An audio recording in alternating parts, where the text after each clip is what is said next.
So बच्चों, let's read the question. The question says the molecule that has linear structure is.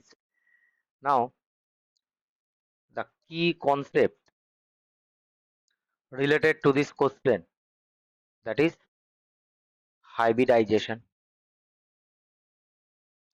Now, hybridization के साथ structure के एक formula होता है. अगर sp हाइब्रिडाइजेशन है तो लीनियर होगा.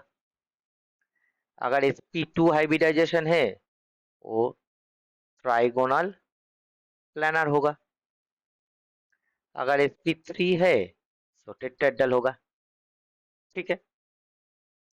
तो हमें पूछा है कौन सा लीनियर है. इसका मतलब हमें sp हाइब्रिडाइजेशन होगा जिसका मॉलिक्यूल का वही निकलना है. अगर जिसका मॉलिक्यूल का हाइब्रिडाइजेशन sp होगा वही लीनियर होगा. तो पहले है कार्बन डाइऑक्साइड.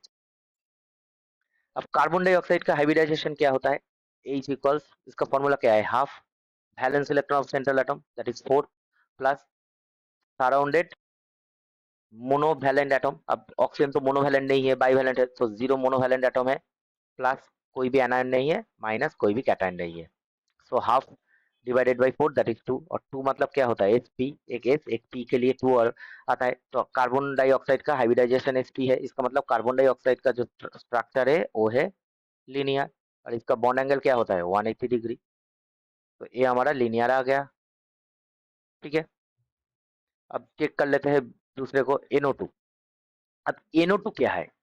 NO2 जो है एक ऑड इलेक्ट्रॉन होता है. क्योंकि अगर हम कैलकुलेशन करें हाइब्रिडाइजेशन, हाइब्रिडाइजेशन क्या होगा, हाफ नाइट्रोजन का 5 होता है और ऑक्सीजन के लिए 0, ए भी 0, ए भी 0, क्योंकि न्यूट्रल एटम है तो कैटायन आयन 0 है और बाइवेलेंट एटम ऑक्सीजन है इसलिए 0 होगा. तो ये आता है 2.5. ठीक है. मतलब एक इलेक्ट्रॉन कम है इसमें. तो इसका जो स्ट्रक्चर है ये कुछ, इसका हाइब्रिडाइजेशन कुछ sp2 आते हैं और ये कुछ ऐसी होता है. ठीक है. ये एक ऑड इलेक्ट्रॉन एलिमेंट होता है, इसमें कुछ इस तरफ रहता है. ठीक है. अगर ये चारों इलेक्ट्रॉन इसमें इन्वॉल्व हो गया तो ऑड इलेक्ट्रॉन रहेगा. तो इसमें ये भी कुछ, इसका हाइब्रिडाइजेशन sp2 के पास ही आता है. इसको कंसीडर कर लेते हैं ऑड इलेक्ट्रॉन को. तो इसमें ट्राइगोनल प्लानर आ जाता है, लिनियर नहीं होता. ठीक है. अब ऑप्शन सी को चेक कर लेते हैं, SO2 सल्फर डाइऑक्साइड. सल्फर का वैलेंस इलेक्ट्रॉन कितना है, 6. तो 6 प्लस 0 प्लस 0 माइनस 0, क्योंकि ऑक्सीजन है. तो 3 और 3 मतलब sp2. तो सल्फर डाइऑक्साइड का जो स्ट्रक्चर है कुछ ऐसा होगा. ठीक है. अब आ गया, और इसमें लोन पेयर आ गया. ठीक है. ये कुछ बेंट होता है. ठीक है. एग्जैक्ट डायगोनल प्लानर नहीं होता है. लास्ट में है SiO2. अब सिलिकॉन कौन सा फैमिली में है, कार्बन सिलिकॉन. इसका मतलब कार्बन के फैमिली में ही है.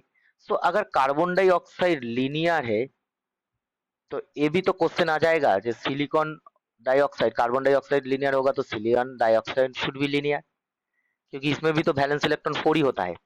अगर हाइब्रिडाइजेशन कैलकुलेट किया जाए तो हाफ टाइम्स 4 प्लस 0 माइनस 0, तो दैट इज 2 sp.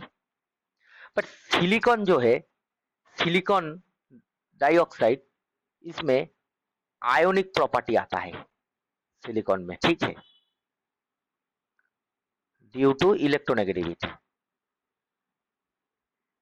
इलेक्ट्रोनेगेटिविटी का एक डिफरेंस आ जाता है कार्बन, सिलिकॉन और ऑक्सीजन के बीच में. और सिलिकॉन ऑक्सीजन जो बॉन्ड है वेरी वीक होता है, स्टेबल नहीं होता. ठीक है. तो ये जो फॉर्म होता है ये कुछ टेट्राहेड्रल मॉइटी की तरह रहता है ऑक्सीजन के साथ. ठीक है. कुछ ऐसा. अब जो है ये टेट्राहेड्रल मॉइटी की तरह होता है. ठीक है. और सिलिक इसलिए SiO2 हमेशा पॉलीमर की तरह फॉर्म होता है,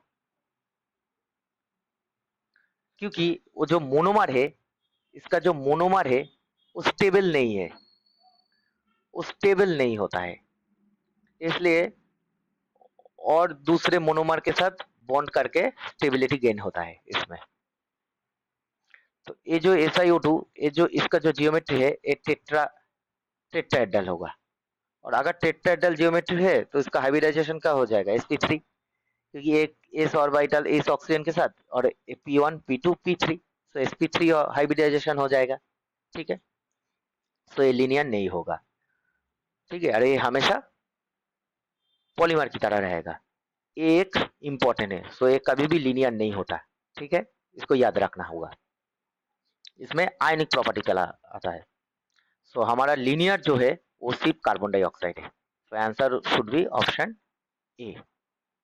I hope you will understand the solution very well. Best of luck.